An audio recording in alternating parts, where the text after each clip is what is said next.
But I do have some good news. I'm not just going to be constantly negative because we got news. Ladies and gentlemen, this one's big.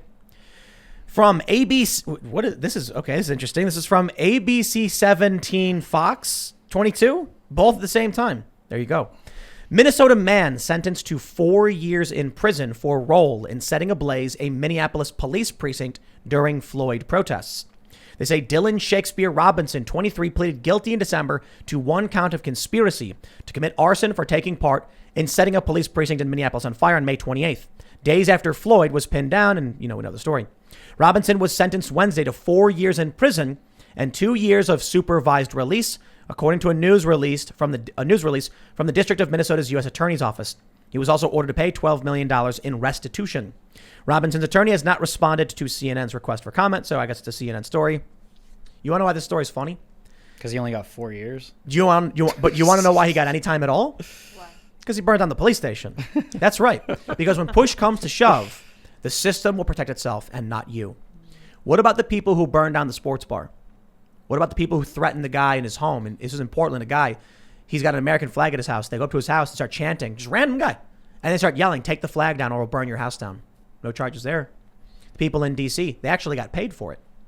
So, You know this guy's he's a local celebrity. You know that, right? Oh, they love him. Yeah. He's going to be a political prisoner. He's going to be a hero. No, when I was in Minneapolis a couple weeks ago, and specifically Black Lives Matter, because sometimes people throw BLM like very loosely. This was BLM in Minneapolis.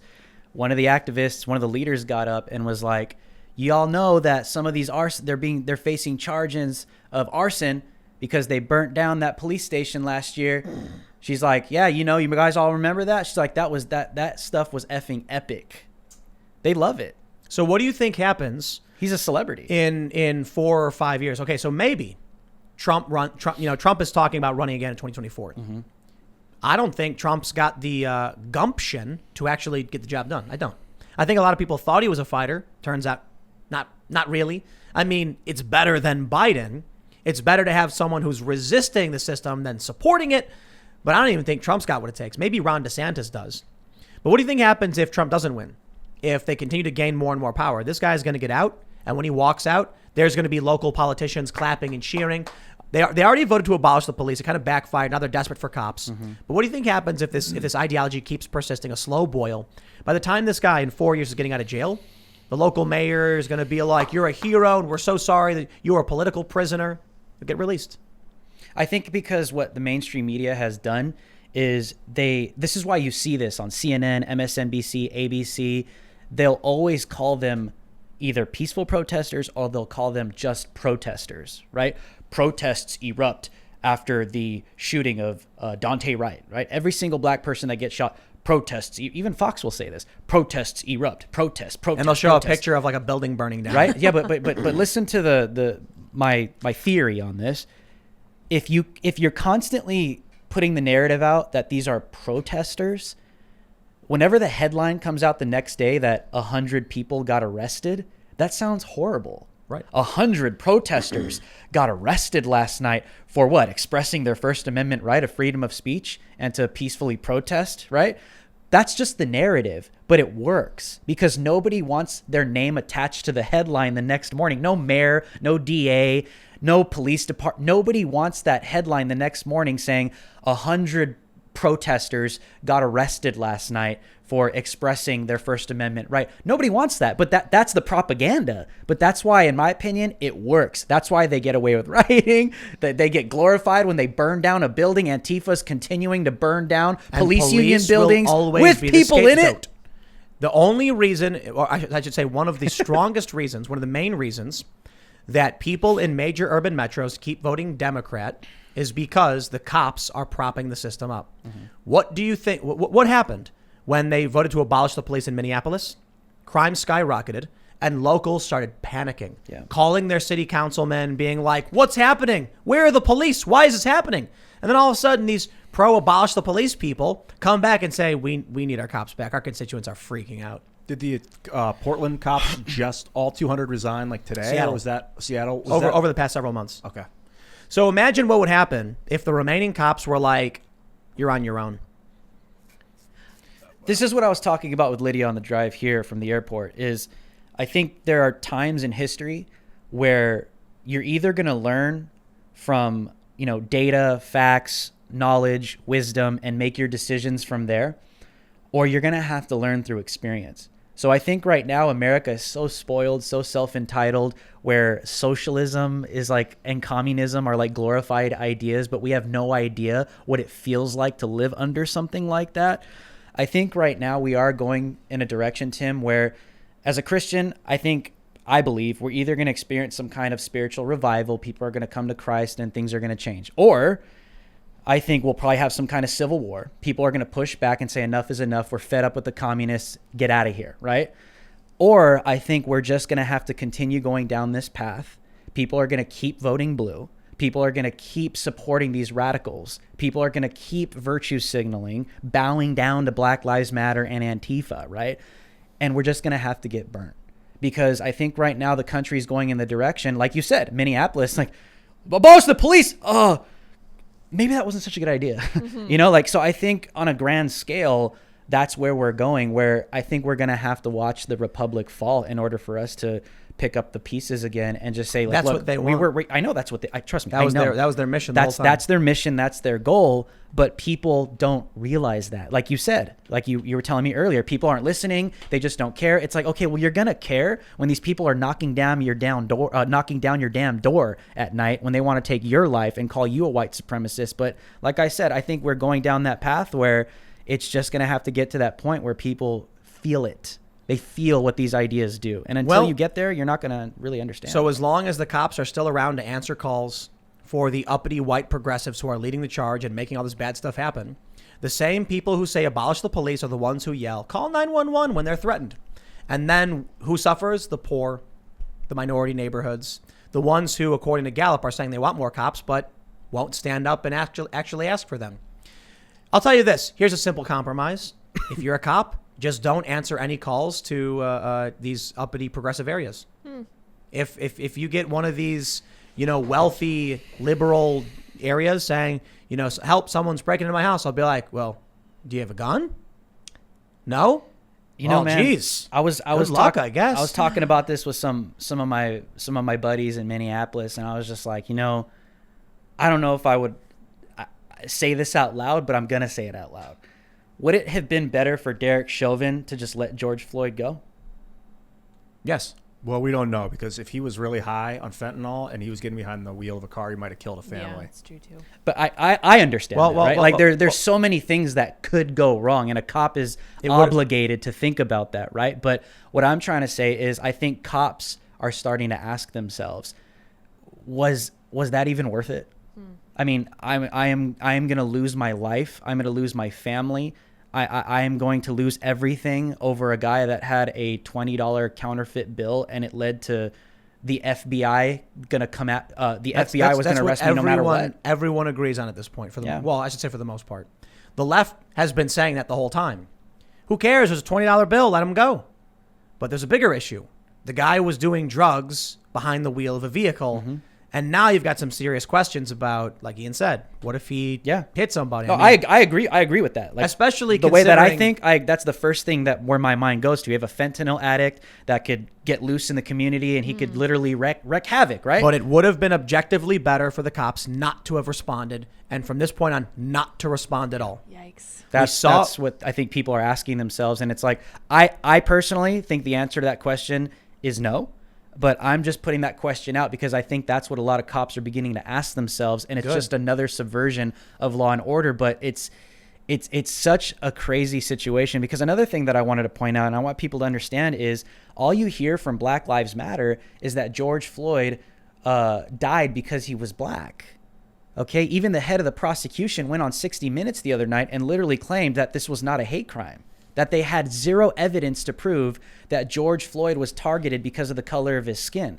This is part of the propaganda that is leading to people burning down buildings, okay, committing mass looting, mass arson. That's all you hear, Tim. You know what I'm talking about. Whenever you're at a BLM rally or Antifa direct action, black people getting hunted, black people getting shot, black people are dying at the hands of police officers. It's a fact. It's a fact. The prosecution admitted George Floyd did not die because of the color of his skin. Keith Ellison said it. Why wasn't he charged with the head of the crime? prosecution? There was no evidence it was a hate There was crime. no evidence. Yeah, well, But look where we are. right. That's what Abolishing it doesn't police, matter, does it? burning down buildings, rioting, causing over $2 billion of damage in 2020 alone over a lie.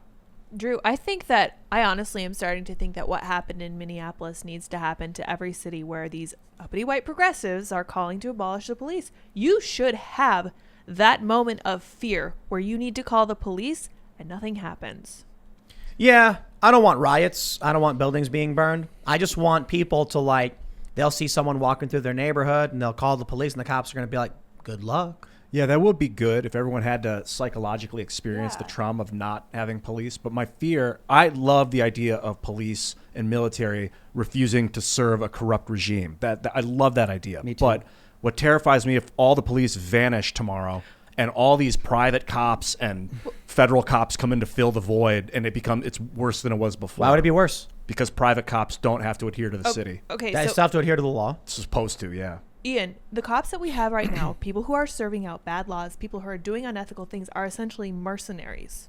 So you want to talk about someone who's paid to do something that's not moral, not ethical, and bats not a single eye when they're asked to do something like arrest a little tiny old lady? I think, Ian, you're wrong, because if someone calls Police Hut, I'll call, Police's Junior. Oh, yeah. And I'll have my Police hut? Is that what you But said? you're Yeah. 2 months behind on your Policey Junior bill, so... Oh, I won't be. Yeah, no. Well, yeah, I but won't they be. might be. Tim's So, on so, it. so a lot of people are talking. I see a lot of comments where people are saying there will be a vacuum of power without the police department. Do you live in a big Democrat urban metro? Well, then I'll tell you this: you shouldn't. I left. We all left. We were in the Philadelphia area, and I was like, man, I see where this is going. I'm out. Am I really that worried about a power vacuum in the middle of nowhere where there's already no power structure other than people in their own homes on large multi-acre properties who are armed to the teeth? Ain't got nothing to worry about out here. Good luck coming to West Virginia and having a go with a riot in one of these neighborhoods. These people who live in West Virginia, there's Facebook group chats, there's text chats, and the moment they don't call the cops, they just text the group. They're like, hey, I saw somebody. Keep your eyes on the on the lookout. Some of these people scare me. They're like, oh man, the cities are so lucky.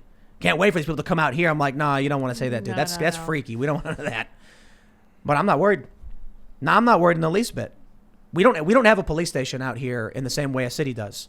We're in a place where you call the cops, we'll be there in an hour? I mean, that might be true in the cities too, by the way, because cities, I don't know, they're pretty crummy in a lot of ways. So power vacuum in the city.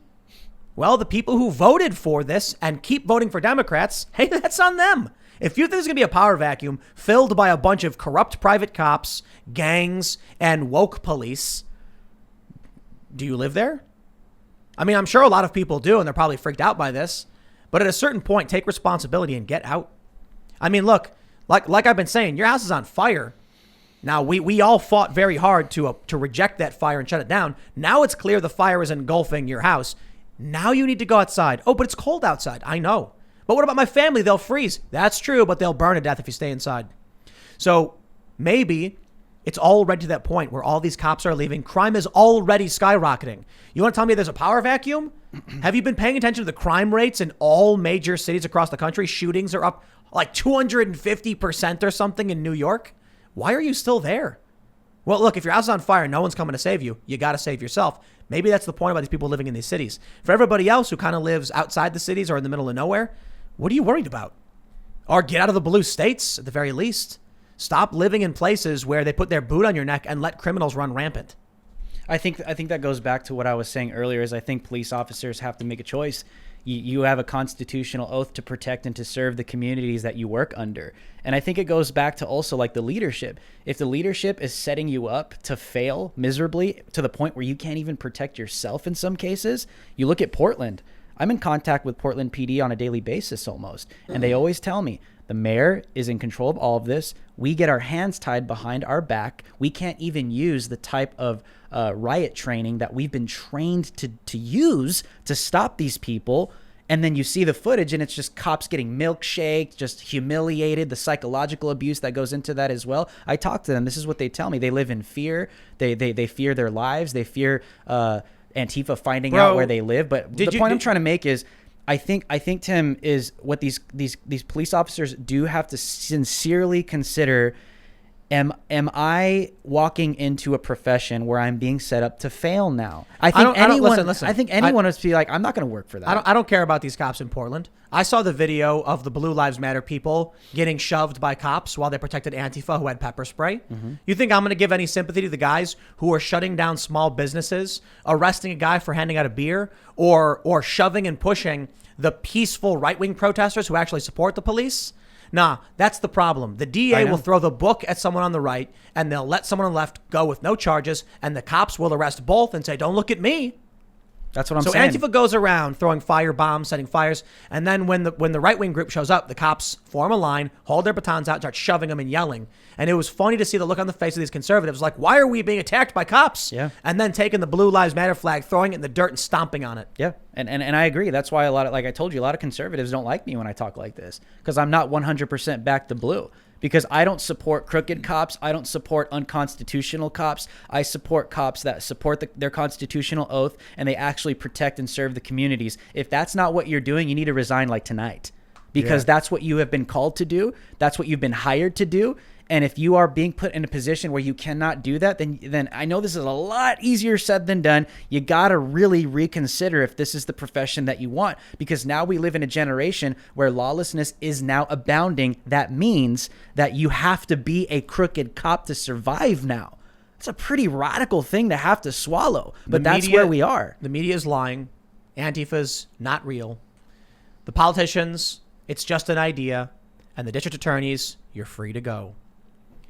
All of this is only possible because cops are protecting those who keep pushing for it. Plain and simple. It is the uppity white progressives in big cities who are voting in the Democrats, giving them this power, and they're only able to do it because cops are standing guard while Antifa burns down minority neighborhoods and poor neighborhoods. Yeah. It's like that funny tweet from that guy who was like, yeah, go riot, woohoo. Wait a minute. Oh no, they're coming to my house in Beverly Hills. Help, stop, don't do it. You see what happens to these people the moment the rioters show up to their neighborhoods? Yeah. But it's okay, because I assure you the cops will be there to protect the rich people. I love it in Manhattan during Hurricane Sandy and the power gets shut out. I tell you, the first place to get their power back, do you know which part of New York got their power back first? Upper West Side.